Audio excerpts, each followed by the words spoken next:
I will start recording.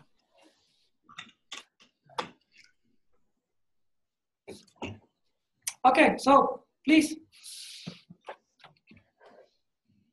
I can go ahead.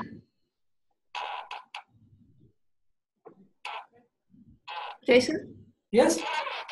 Oh, okay. Sorry, I couldn't hear you. Hi, everyone. Good afternoon. So as you can see on the screen, my name is Tanja. I'm actually working in software industry. Right now, I'm working for Microsoft APAC. I've worked also for other software company called Sitecore previously, and I just recently switched. So Teresa actually asked me to share today about marketing in high-tech industry. So today will be an introductory session around what marketing is and in the context of the high-tech industry specifically.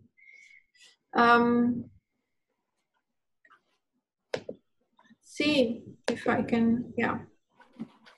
So to give you some introductory context on what is marketing and how we define marketing in a high level.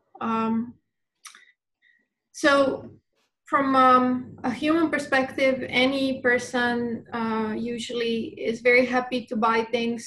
We enjoy the experience because we release endorphins. We're happy whenever we make an acquisition and we get some kind of new product. However, we don't actually enjoy when people are selling to us. So that's one of the things that we find very frustrating.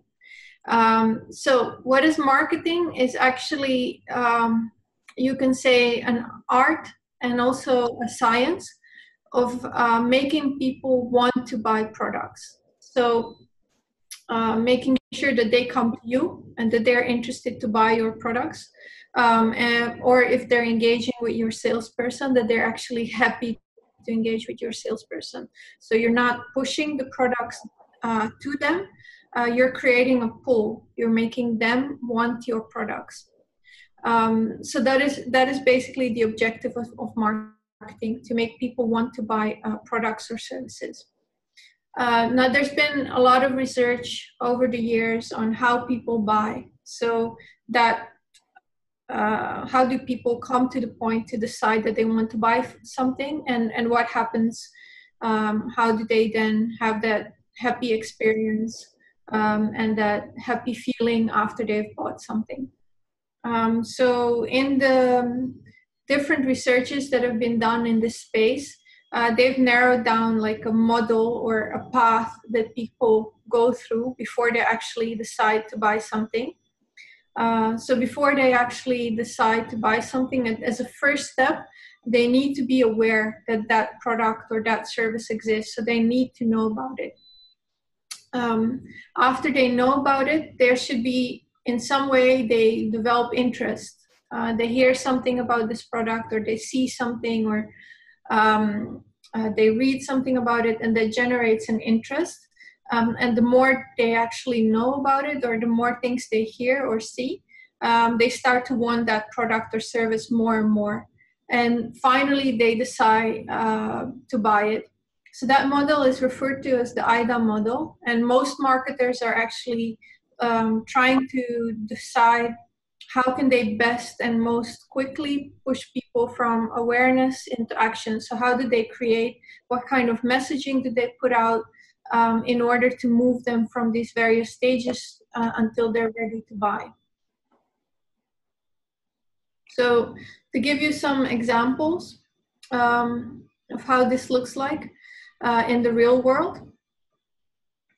For example, you will see these billboards sometimes along the road or outside, and you may see them even on the internet. You may see like messaging that just has the logo of the brand. You may think, why does a company pay so much money to put their logo there? Why do they do it? because they know that they have to put their logo there so that you will recognize it. If you don't recognize it, you will never pay attention to anything afterwards that they push out. So you need to somehow, they need to keep reinforcing that logo image in your head. So they keep investing money in doing that. And you see the same actually in tech industry. They do the exact same thing. But there's somewhat different model. I mean, they don't necessarily put out a billboard along the highway. But for example, they may have sponsorship. So you may be some kind of event is taking place, and then Skype, for example, sponsors that event, and you see their logo at their event. It's just meant to associate whatever that event is. Let's say that it's charity, or let's say that it's a sports event, and then you put the logo of Skype there. Somehow, if you feel charity is a good thing, or you like sports, then you will associate Skype with that feeling, the feeling of being generous when you're doing charity and giving money, or the feeling of excitement when you're doing sports. And that positive feeling you will associate with Skype. What is also a very common model to create awareness in the tech industry is to have a free version of the software. So making sure that people are using it, you give it away for free, they use it, and they start to spread word of mouth to one another, like, this is a great product, use it. There's some kind of recommendation that then takes place, but you're just giving it away for free. The other thing that is done in tech marketing is they're trying to drive traffic to their website. So you will see banners sometimes on the side of a website promoting certain products. Now, if you would click on that banner, it may direct you to a more in-depth, like a video about this product, or maybe some kind of page. Maybe you can win something. So they will try to drive traffic to their website. And a lot of it is also search engine optimization. So if, let's say that you're looking for some kind of, in case of Coca-Cola, you're looking for the most refreshing drink. Coca-Cola may actually pay Google so that whenever someone looks for the most refreshing drink, Coca-Cola's website comes up. So there's different ways that people are actually trying to create awareness. There's different technologies, there's different methods that companies use in order to actually get as many people as possible to know about their brand. Now, once people know about their brand, and that may be many, there's a smaller subset that will be interested. So that's why it's an inverted pyramid.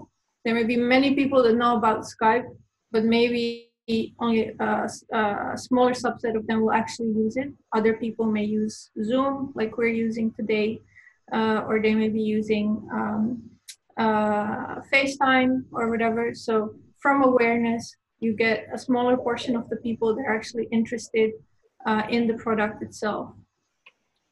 Now, if we take the example of Coca-Cola, the first example was just a billboard with their logo. So their main goal with that billboard is just to make sure you recognize that logo and you are reminded of it. So maybe you're driving towards work, you saw the billboard of Coca-Cola, now you are stopping by an Indomart and you see Coca-Cola in the refrigerator, maybe you will take it out because you just saw it. So that they're just making you remember their logo. They have also different technologies to generate interest. In this case, for example, you will see marketing message that says, you know, there's a pretty woman on the picture. It says taste the feeling. You know, it makes you actually want to try it. Let's say that it's very warm outside. You need something to refresh yourself. This image will conjure up that. It makes you think, I like this product. I want to, you know, try this product.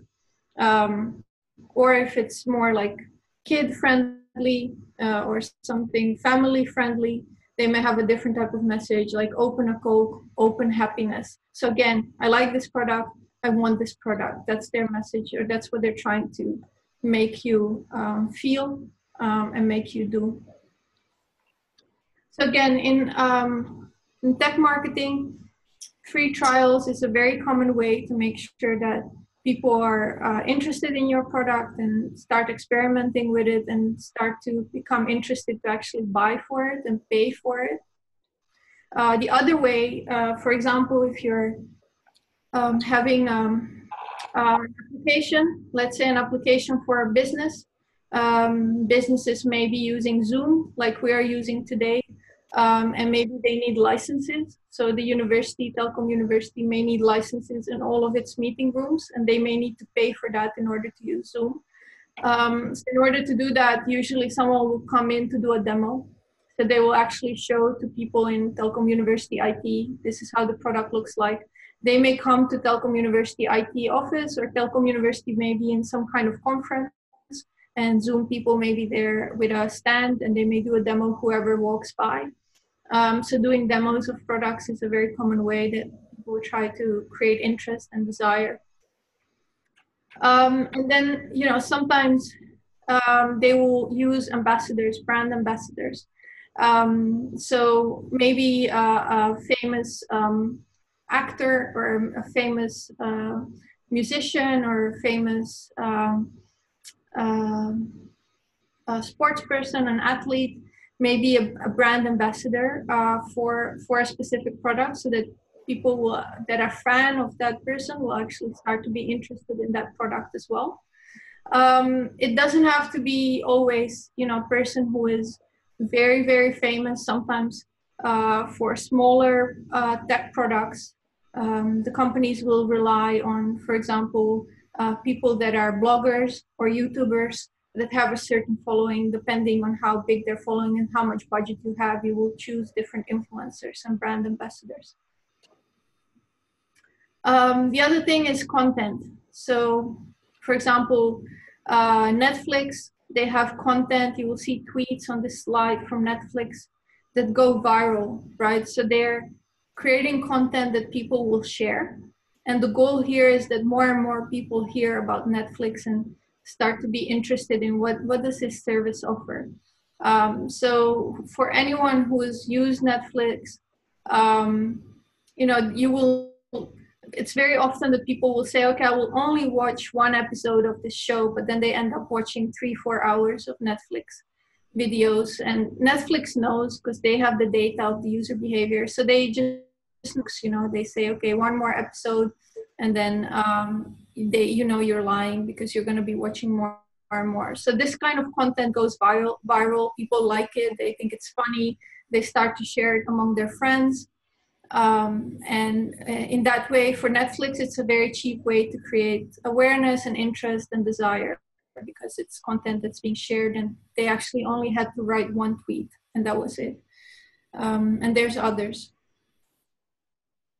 So in terms of interest, desire, you know, there's one thing in the beginning, awareness. You just want to get the word out that you exist, but then there's other things that you have to do afterwards, which is, how do you make people to really be interested in your product? You have to do a few other things, either show the product, make sure people are recommending it, make sure the word gets out through viral activities. So from a marketing department, people that are working there are thinking about these things. How do I actually get this to thousands or millions of people?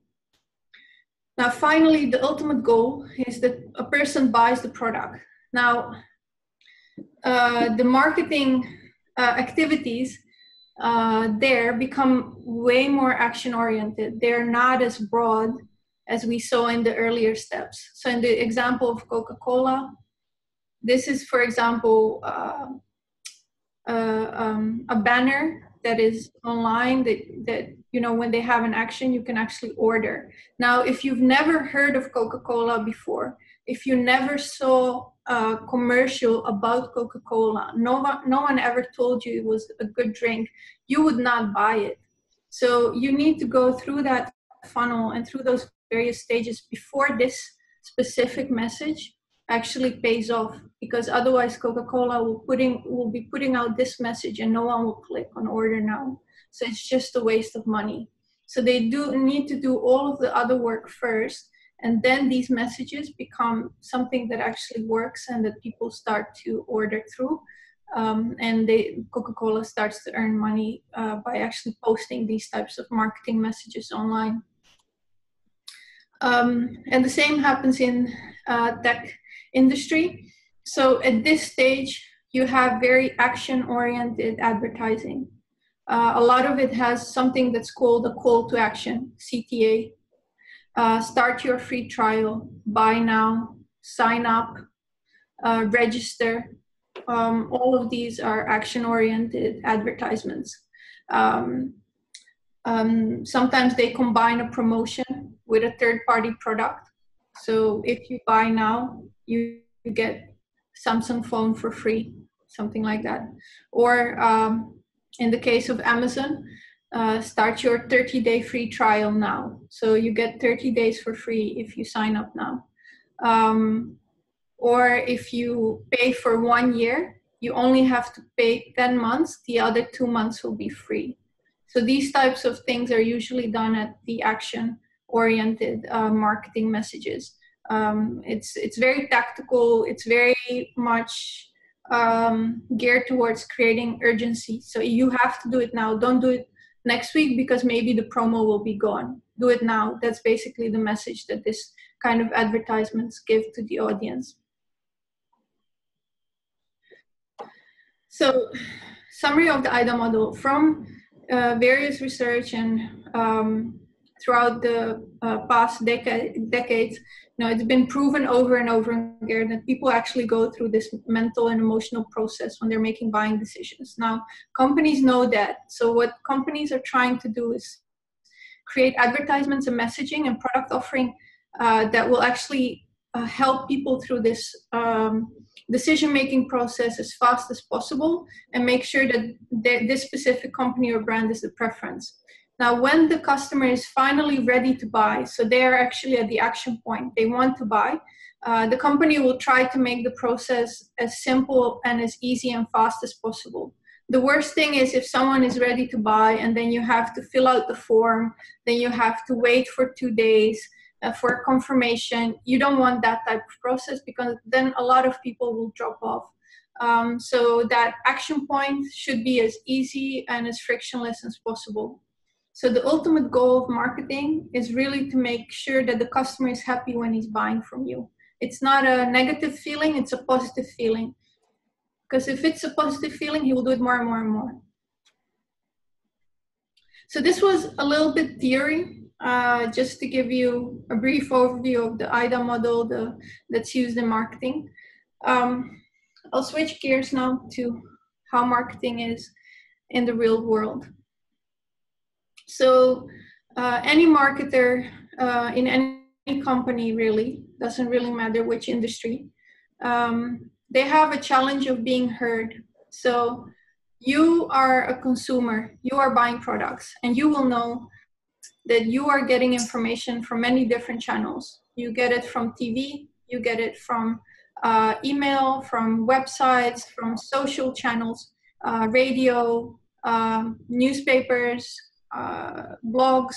So there's so many channels through which you are getting information that for a marketing person, it's very hard to figure out if I have a good message, how do I make sure that the customer hears it?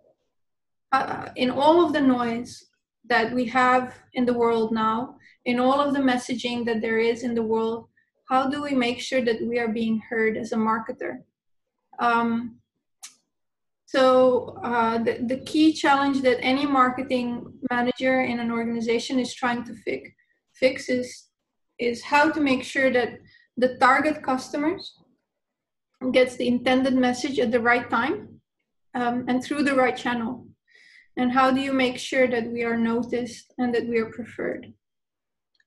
So if you look at this specific problem statement in a little bit more detail, you see that there's a few key components. How do we define the target customer? Who is that? For every company, it will be a different target audience. And maybe even one company may have different products. So for those products, it will also be different target audiences. So a marketing team should think about who is it? Who is the target audience? Is it young people? Am I targeting students? Am I targeting people who just started working? Am I targeting people that have a specific lifestyle? So active outdoors? Or am I a fashion brand that's looking at fashionista people? Or are we looking at budget levels? We're a premium brand, so we're looking at people with a certain income level that have money to spend. Or are we like a volume, cheap type of product, for example? So we just want to get to the masses, and our proposition is more relevant for people that are bargain hunters, that don't want to spend a lot of money. So usually a marketing team will actually look at their key products that the company is selling, and they will try to define the target audience in all of these metrics. They will be looking at age, they will be looking at lifestyle, they will be looking at income levels. They may even be looking at preferences, political preferences. They have various categories to define who is this product that we're selling, who is it intended for, who is the buyer. So there's work that goes into that to create those profiles. Now, once they have a product, they have the target audience, then they need to figure out, well, what is the right message? How do we communicate about our product to this target audience, and in a way that the target audience likes, that they're interested to hear about? So if we know the product and we know the target audience, we still have to create a number of messages that fit the various IDA model stages. So they may have some kind of generic messages that they try to spread out to as many people that they can in that target audience. Then they may have some more detailed messages to create interest and desire, and then they will try to get them to actually buy and transact. So here again, there will be teams inside the marketing organization that will be working on that. Sometimes they hire an agency to help them with this, to figure out which pictures to use, how to write.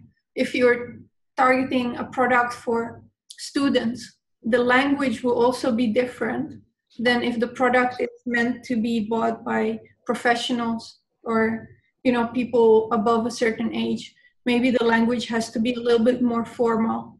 So not just the message, but even the type of words that you use may be different, and the type of images that you use may be different. Now, if you have all of that, you're trying to actually make sure that it's showed to the target audience at the right time. So what do I mean by that? If I'm looking to buy a car, and I'm doing my research online, I'm looking at various car models, websites, I'm trying to figure out which car is the right one for me. Now, let's say that Toyota is coming out with some kind of marketing promotion. So they want to sell cars to families, people that have children, and they have a specific type of car that is very good for, putting in car seats and having a lot of luggage in the back, which is very important if you have a lot of kids. So that may be a car that will be good for me. Now, Toyota should send me messaging about that car before I actually make my decision. So if they start with, contacting me with certain promotion about this specific car after I've already made my decision to buy a Hyundai, then they've lost me as a customer. I'm not their customer. I'm not going to buy them anymore. So they have to try to reach the people at the right point in time. Let's say another example, that I just bought Toyota, but then they have a promo 1 month later and the same car is cheaper than what I paid for. Then the best thing would be if they don't send me that promo, because I will be upset. I just paid maybe 100 million and now I could have paid 90, but I didn't, they sent it to me a month later, so I will be upset. A month ago, I was happy because I thought I'd bought the right car and it was a good price. But now I'm upset because they sent it to me after I already made the purchase. So figuring out who you're communicating to and in what stage they are is also important. It's very hard to get it right because a lot of the audience is anonymous. we don't know who they are, what, who we're showing what message to. So getting this right is something that the marketers are always trying to improve on. And definitely now with digital marketing, you can get more and more information about the audience. So this becomes better and better. And whoever is the best at it becomes the most successful. So a lot of the marketing organizations are looking at how to become better with the current technologies at actually predicting this and giving the right message to the right audience. And the last thing is, how do you make sure you are noticed and preferred? Let's say that your competitors are doing all of these things as well. What is the uniqueness of your message? What makes it stick? And there's a lot of creativity that comes with this. So making sure something is funny, making sure something is unique, making sure it's something that's shared, that people talk about. So a lot of this has to do with creativity. And there's a lot of money that is paid to agencies to actually deliver these types of messages and content. Now, if we look at this, this problem statement, I'll go into the various components in a little bit more detail. So the target customer.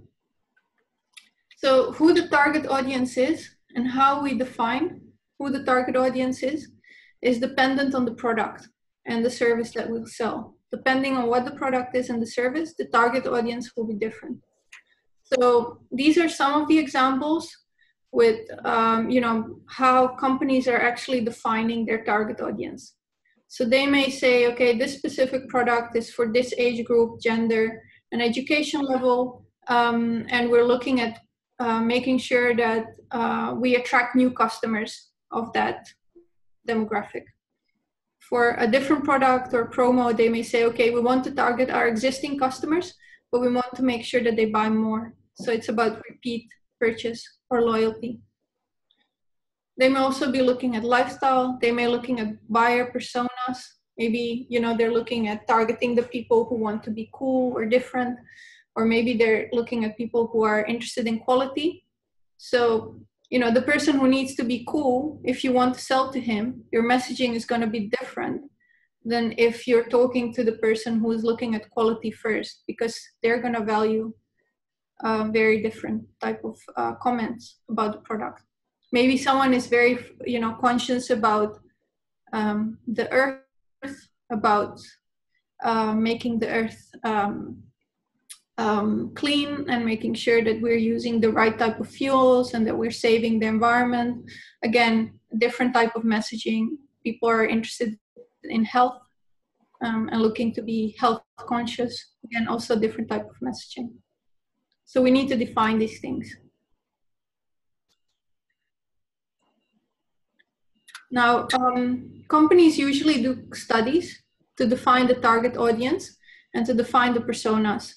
They may do like market research to analyze general trends in customer behavior and customer preferences in order to understand, well, what is changing in the audiences, what is the young audience, what do they prefer or want, what kind of interests do they have, what is their lifestyle. So they may actually pay a market research company to come with some kind of analysis. They may also be looking at broad themes, like what is happening in the technological world. Do we get different type of devices, communication methods? Are we going to be talking through our wristwatch, the Apple Watch in the future? Will we be using the glasses instead of the mobile phones? So how are people going to be interacting with one another?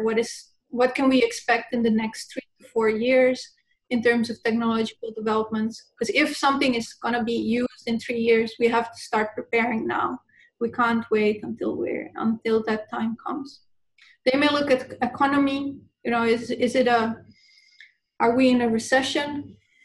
If the economy is going down, people's buying behavior change. If economy is going up, people's buying behavior also is different. So that influences also how we talk to the customer. If it's a downturn, maybe people will be more conscious about saving money. So you actually have to incorporate that in your marketing messages in order to get them to trust you and to buy from you. Political developments, etc. Now, they may also be looking at their existing customers. So let's say that I'm a bank and I have 20 million customers as a bank. I may be looking at, well, look, there's a segment of females that tend to put money on a savings account. It's always the same number. They always put 3 million each month onto their saving account. Why are they doing that? So if we figure that out and try to figure out why do these 400,000 females exhibit the same type of saving behavior, maybe we can get more customers that are similar to them to come to us and open savings accounts with us. So if we know why they're doing that, and that may be because they're in an arisan and they are having an account specific for that arisan, so they keep putting money each month for it, and then they extract money once a year only. If that's the case, then we can, as a bank, do specific promotion to get more people to open up arisan accounts with us.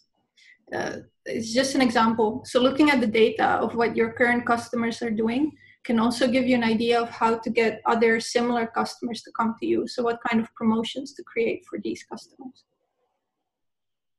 What companies also do is just interviews or surveys of their existing clients and prospects, or they're looking at social media behavior and the analysis of that. So these are just examples of how customers try to figure out what the target audience is and what they want. So again, a lot of work goes into that, a lot of money is spent on that. So once we know who the target customer is, we want to define what we want to say to them. So what is the message? And we may be looking at the profile that we created in the previous step and create the message specific for that profile. So in this case, for example, you will see at Coca-Cola, they have a message based on gender. So a message directed towards females, which has maybe a very handsome looking guy on it, and it says no sugar, no calories, because a lot of the females are dieting and then they don't want to have sugar or calories. And then they have maybe a message that is directed toward males, which is more about taste the feeling, and it's a handsome woman on the poster. And you can say, okay, this is in the IDA interest stage. So they have created two different advertisements, two different messages. Both are for the IDA interest stage, but different gender. So that's how they target these two. Here you have, for example, an awareness messaging, which is you just want to get the brand name out. Surface is a Microsoft device. It's like the Microsoft laptop. And again, there's a little bit of that gender messaging going on. You can have different colors of the Surface keyboard, whatever fits your preferences, whoever you want to be, you can choose that color. In this case is an example of an action-oriented message. So it's the very end of the IDA funnel. And here they differentiate between the buyer persona. So here you will see a persona that's more interested in quality first. So what they're highlighting in this message is you get more music, but no ad breaks. So this is a person that's interested in quality. The second persona is a bargain hunter. So you can go premium, but you will get 3 months for just less than $1. In the end, actually, it's the same promotion. It's the same campaign. Both people will get exactly the same thing, but the message will emphasize something different. Both of these are for Spotify and exactly the same promotion.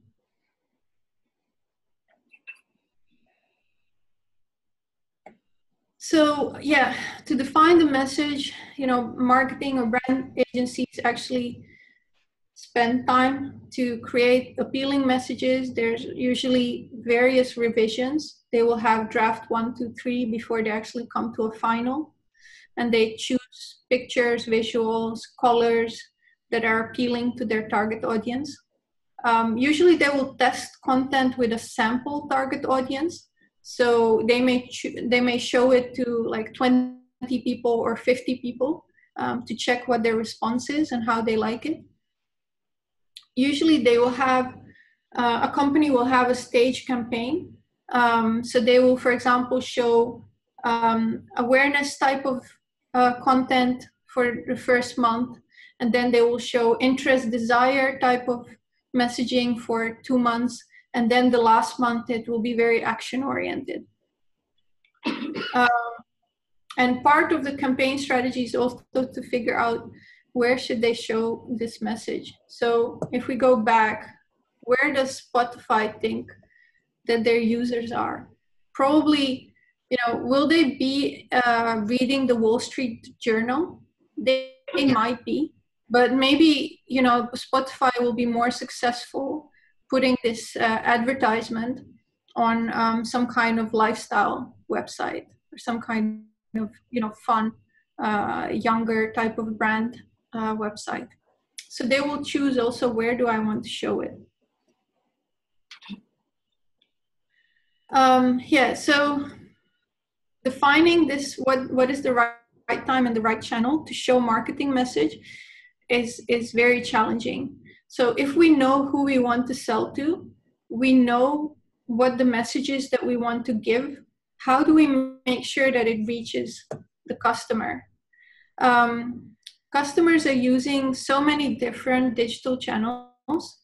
The companies have to be on multiple. It may be on the website, on the email, through e-shops, social media. So once you know who the customer profiles are, you can start to figure out, well, where do these customers read their information? Where do they go? Which channels are more relevant?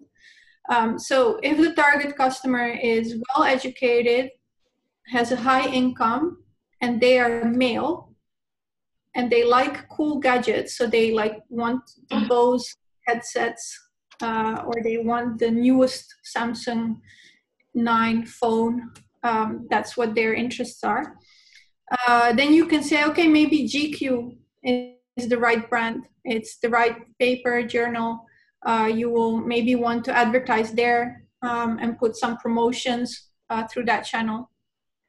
Maybe you want to do some joint promotion with Beats by Dr. Dre. You contact the company Beats by Dr. Dre and you say, I want to give your product for free to my audience if they buy something from me. Maybe you want to do targeted messaging on Facebook. So on Facebook, you can contact Facebook. You can say, okay, I want to put advertisements on your website, but I only want you to show it to men that are in this age category and that have this type of interest. So Facebook will actually do that. They will make very targeted advertisements for you.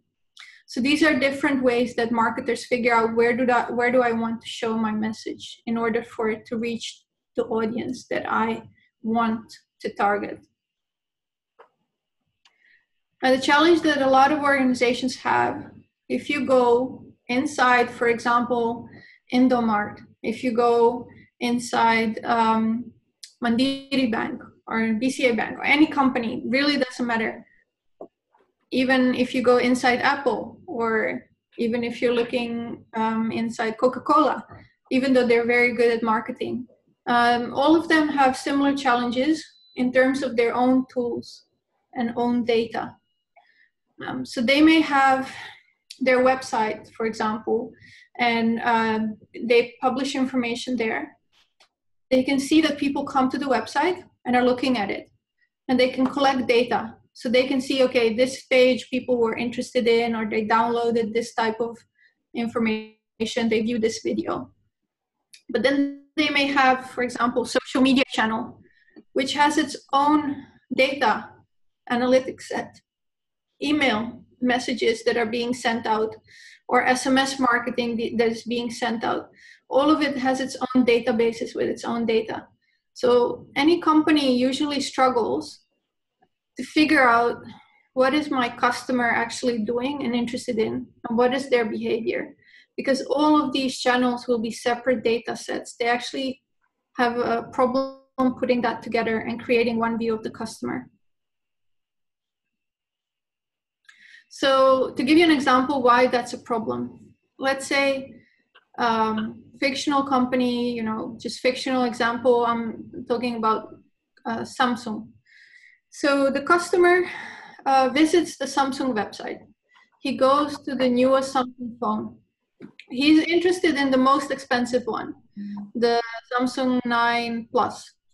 So that's what is being tracked on the back end in Samsung database. They can see, okay, this visitor is interested in the high-end Samsung phone.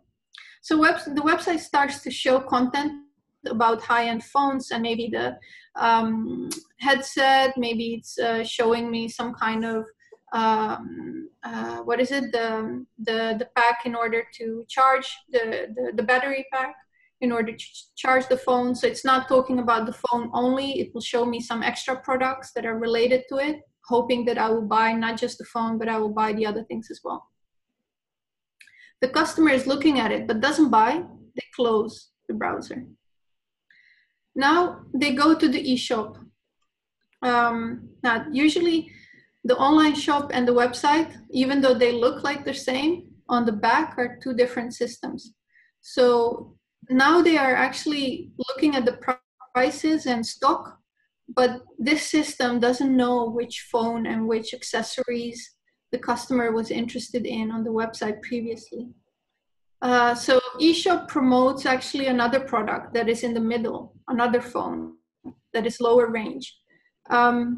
So customer, instead of buying the 9 Plus, buys the cheaper product because it's being promoted on the eShop, and they decide to buy.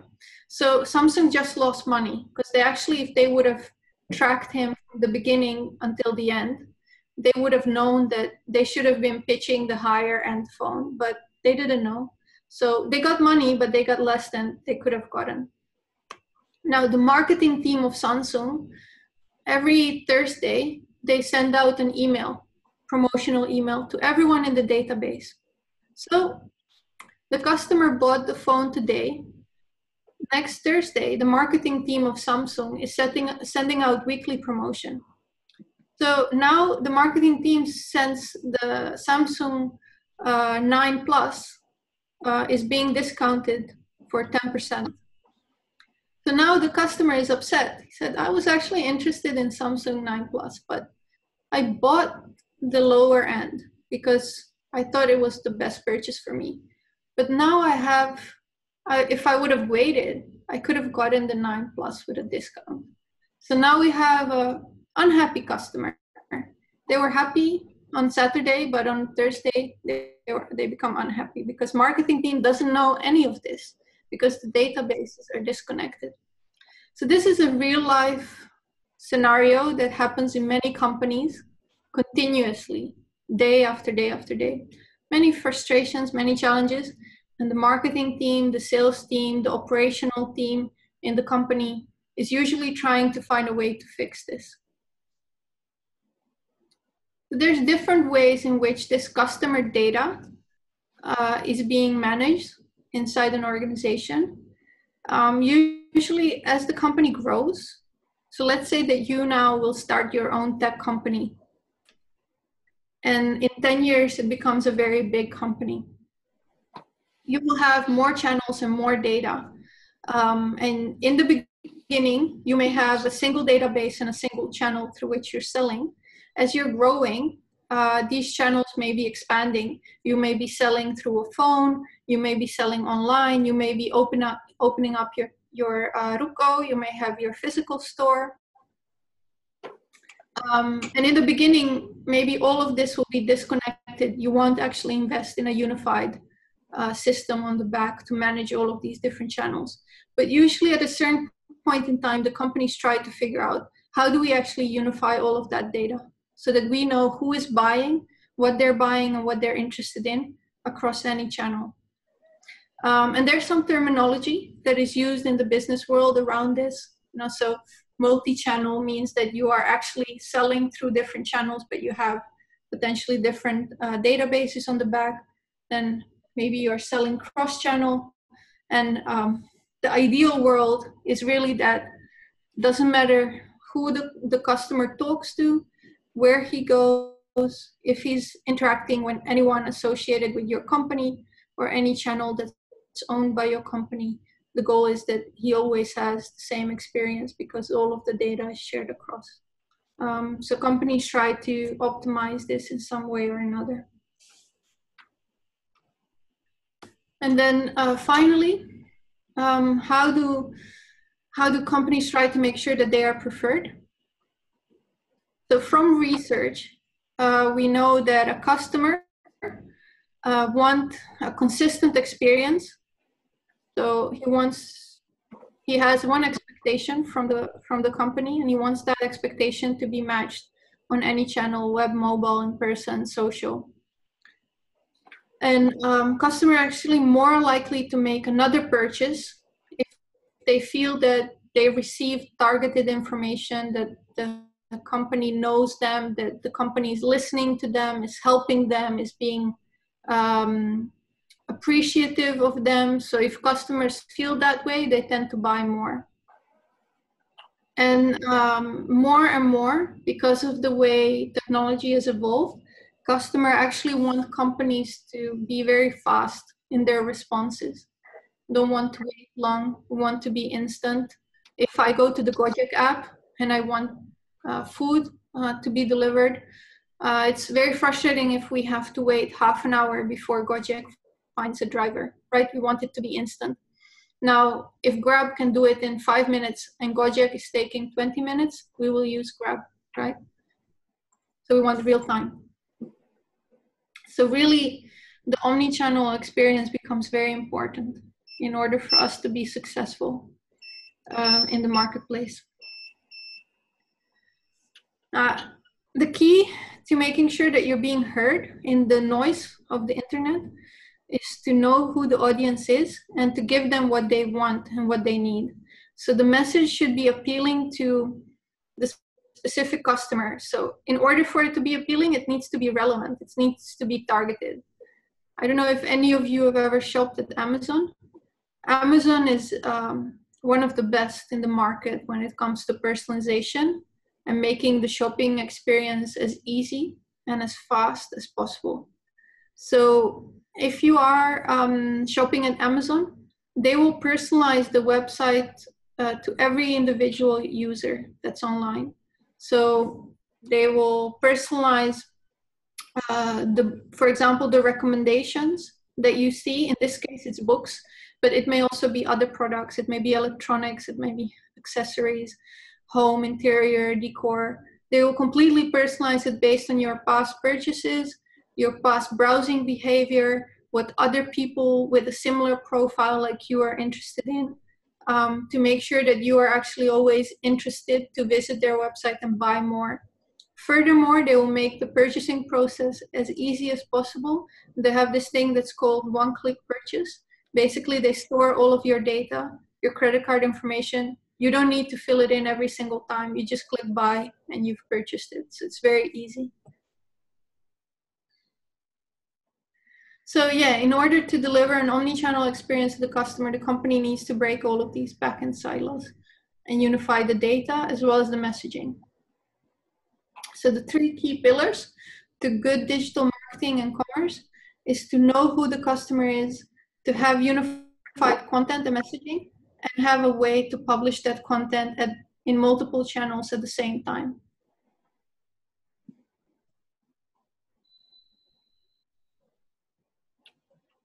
Now, I showed the example of Amazon earlier and its personalization. So how does that work in the real world? So let's say that traffic comes in on the web page. The page is made up of a variety of components, and each component may be personalized separately. So if the traffic is coming in from specific like campaign that you've done on LinkedIn or on Google, you may actually personalize it based on that specific campaign. So let's say that we have 2 promotions going where where you think of an example. We're a restaurant. We have promotion for lunch menu, lunch package, and we have a promotion for coffee and dessert. So if a person is clicking on the lunch menu promotion in Google, when they come to our website, we actually want to show information about that lunch menu promotion. If someone is clicking on the coffee and the dessert package, then we want to show information about that. That's a very simplified example, but it works just as well in banking with credit card promotion or wealth management promotion. It works also in manufacturing. It works in retail. It works in healthcare, many different scenarios. Now, the person is on the website and he's interacting with the website. He's actually clicking on certain things. From that behavior, we also learn something about their interest. And based on that, we may actually personalize the behavior because of what they've been clicking on and what they've told us that they're interested in. Even though they're anonymous, even though we don't know who they are, we can still personalize the content based on their behavior. If we do know who they are, so that we actually have background information because they've purchased from us before, we can use that customer profile that we have in our database to actually influence what they're seeing. So personalization can happen in many ways. Netflix, another company that's very, very good at personalization, just as Amazon. So they will have, personalization for new visitors. Because they have data on their existing customers, they use that data and their preferences to know what to promote to attract new visitors. Then they will offer a free trial and sign up to improve the interest and the desire. So then they want to get people on board, start working with the Netflix interface, know maybe how to project to their TV.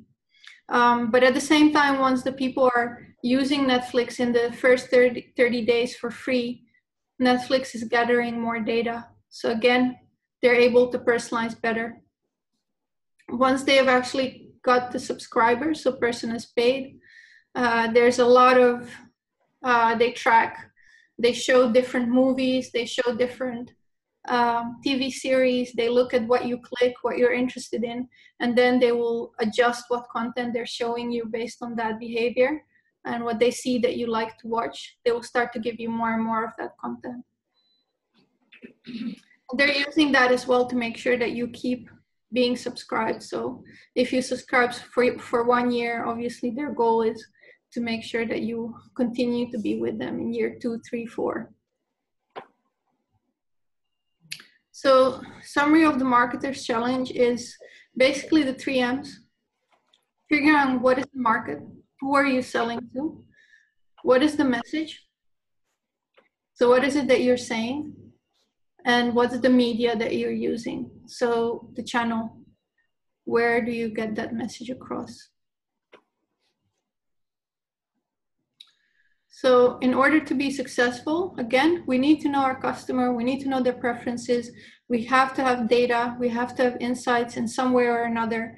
Either we get that digitally by tracking the behavior, or we get it through surveys, questionnaires, and input from the real world. We need to have the right message, and that message needs to be relevant to the specific target audience for our different products. So it means you actually have to have a lot of different content created, different message for different product, for different target audience, for different IDA stage. There's a lot of different content that's being created. And you need to have strong tooling to manage the marketing process so that you give the message to the right audience at the right time. Definitely now that we're more and more digital, the tooling becomes more and more important. It's not just about putting your message on TV, in a commercial, or in a newspaper. It's not enough. You have to actually track them online as well. So that's it for me. If you guys have any questions to close this off, let me know.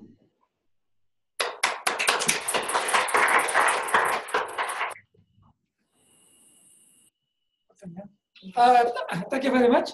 So basically, I don't know, because sometimes we have difficulties in Q&A session. So I don't know if you have question, you can ask question now. Otherwise, it can be always in written and we can send it to you via emails or something. That's fine. It's okay for me. Happy to respond over email. Okay, so thank you very much. And yeah, have a nice weekend. Thank you. Bye.